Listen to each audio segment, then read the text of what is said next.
Yes. Okay. So, You say you're against it? Yeah, I'm would be against. against I'm it, yeah. against because How many, excuse me, Yeah. how many of you would tend to agree more with her, or how many would tend to agree with her? Raise your hand if you would tend more to agree with the young woman that just spoke. Tend to. Raise them up so we can see them. Maybe 2/3. How many would tend not to agree with that, but to want more action more quickly? So about, I'd say more quickly, but not more action, like show that there's a backup. okay, Not stronger. this may be part of the answer. So it's about 2 to 1. I just want to get that sense of it. There's a sense that if we had acted more quickly to eliminate Gaddafi's ability to fly his airplanes, or to drive his tanks, and to shoot the artillery into the cities and so on, that without having any ground troops or any other presence, we might have enabled the rebels to take at least every major city except perhaps Tripoli, and put enough pressure on Gaddafi to get him to go. But that didn't happen.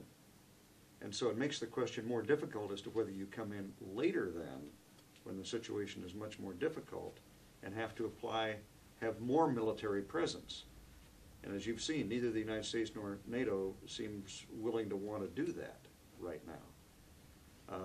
This is a very hard question, and you will get, even among the 4 of us, you'll get slightly different answers, as I think is evident among this group too. There is no easy solution to that, and your point is well taken.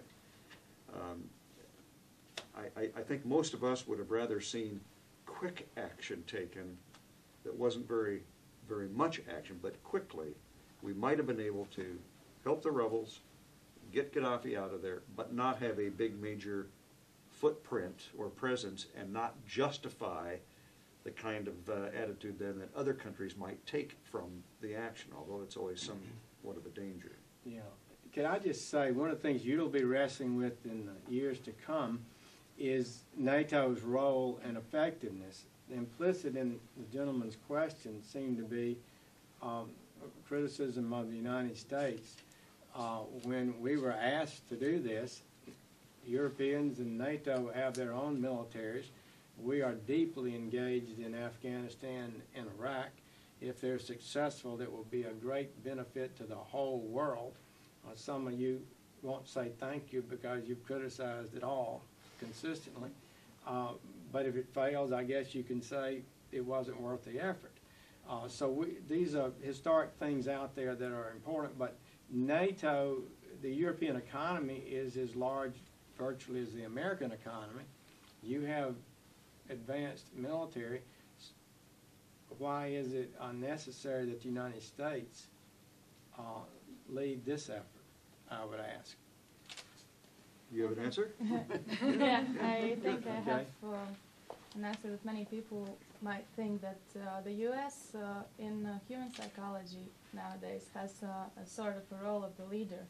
So I think it's ingrained in some of people's brains that until U.S. does something, the rest of the world shouldn't do anything, because the U.S. is seen sort of a savior of the world.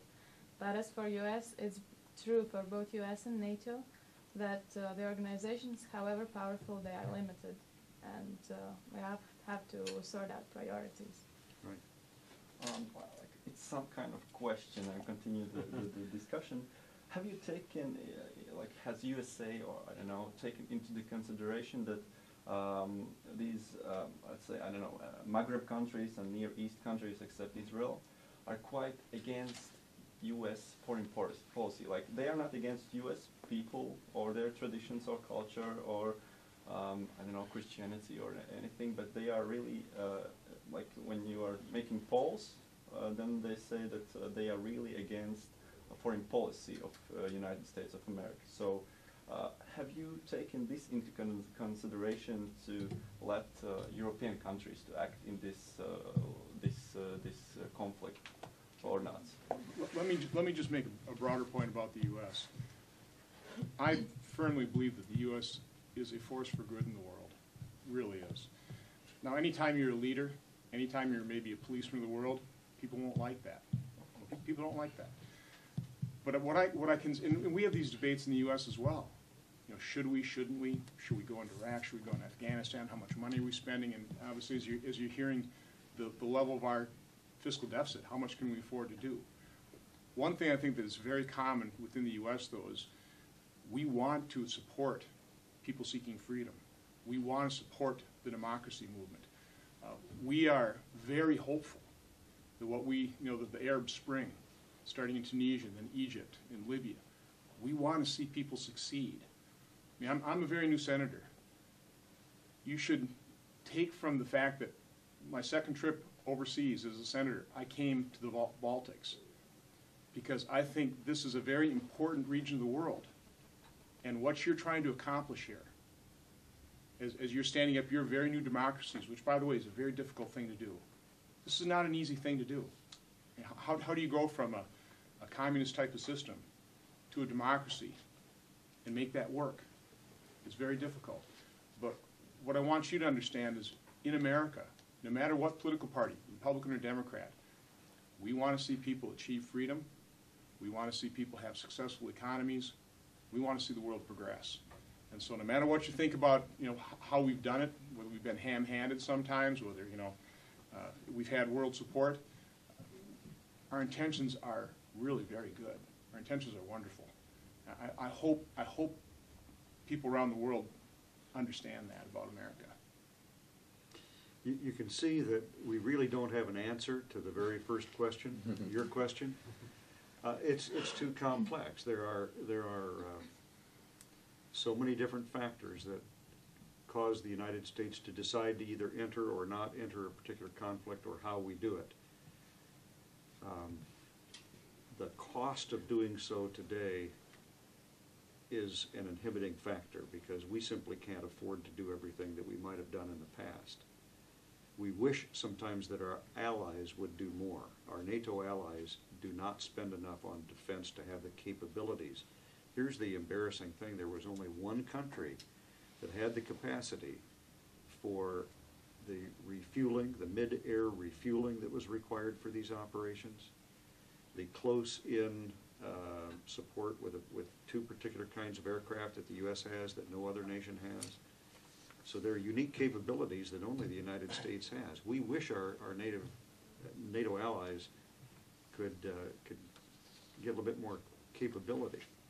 And when it comes down to Article 5 of NATO, defending any country that's attacked, and the contingency planning for defending Latvia, for example, what you all should be focused on, if I could be so presumptuous, is to ask all of your other fellow NATO countries, except the United States, are you prepared, both in terms of capacity and will, to come to our defense when that's required under Article 5? And because you are, in effect, on a frontier, you're at the outer edge of the NATO countries, and right next to a couple of countries that were adversaries not too long ago, it's important that you have that assurance. So what I would suggest to all of you is to encourage all of the others, as well as the United States, to be as prepared as possible to carry out our defense commitments as part of NATO. It's an existential matter for Latvia. And I think to add to that, implicit if not explicit in what Senator Kyle was saying, is that the United States is prepared to honor its Article 5 commitments under NATO, and we want to assure the people of Latvia, as well as all of our NATO partners, of that. And it's very important that as we make these very difficult decisions about places like Libya and other parts of the world where there will be difficult issues arising, that we do so in partnership. I'm sure as our economy grows, our spending for the military will go up to 2% of the GDP and even more. But what is it now? What is now? 1.2. Yes. Well, we're near 4. So we're near 4. And we have a $14 trillion The debt. British say they're cutting theirs 8%. I know of one country in the region that's gone from 2% to 1% of GDP. And we think NATO and the NATO countries are going to have to do more. And you can't just sit there and expect the United States to provide defense for a wealthy, intelligent, capable part of the world that's free and prosperous. Now give me a break. So I wanted to share. One of the things that somebody said a number of years ago, and it's still, I'm not sure it's been proven to be wrong, there's never been a war between two countries, both of which have McDonald's. That's quite a Have a popular phrase McDonald's. here. Is there an example there? Is Georgia and Russia? I think in Georgia They both have. Maybe, Uh-oh. maybe. They have two. Okay, but the point of which is, as Senator Johnson got in it, accompanying 27 nations, I think he did business in, when there is trade and there is progress and there is freedom, usually you don't have war. And most of these wars have been very isolated, backward countries that are not sophisticated in the matters of the world. And if they had more freedom and more prosperity and more trade, we'd probably have less war. Senators, I think we have time for one last question. Okay, the last one. There. Since we didn't answer your